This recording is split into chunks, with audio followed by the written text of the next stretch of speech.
সকাল হয়ে গেছে। গুড মর্নিং সবাইকে। একটু গুড মর্নিং বলে দে। লাফিয়ে তো দৌড়ে বিছনায় চলে এসছিস। কী ব্যাপার? সকাল হলেই ও ওরকম দৌড়ে চলে আসে দেখা করার জন্য। আজকেও এসেছিলো, ভোরে এসেছিলো একবার, আর এই এখন আরেকবার এসছে। এখন ওকে ছাড়া হয়েছে, না ছাড়লেও চেঁচামেচি করছিল যে আমাকে ছাড়তেই হবে, আমাকে ছুটি দিতে হবে, এরকম একটা ব্যাপার। এই যে এসে বসে পড়েছে।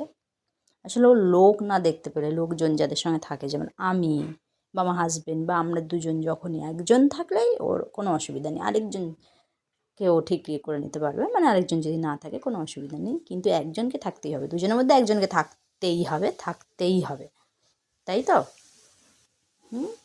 বাঁদর মহিলা। যে জানেন না তাদেরকে আমি বলে দিচ্ছি, কিন্তু মেয়ে, একটু ছেলে নয়, একটু মেয়ে, সেই জন্য মনে হয় বেশি বদমাইশি করে। আমি জানি না, আমি এটা মনে হলো আমার, তাই আমি বললাম। বাট কিট্টু মনে হয় বেশি বদমাইশি করে, কারণ কিট্টু মেয়ে বলে সারাদিন দুষ্টুমি করতে থাকে। কিট্টু গুড মর্নিং বলো সবাইকে। কিট্টু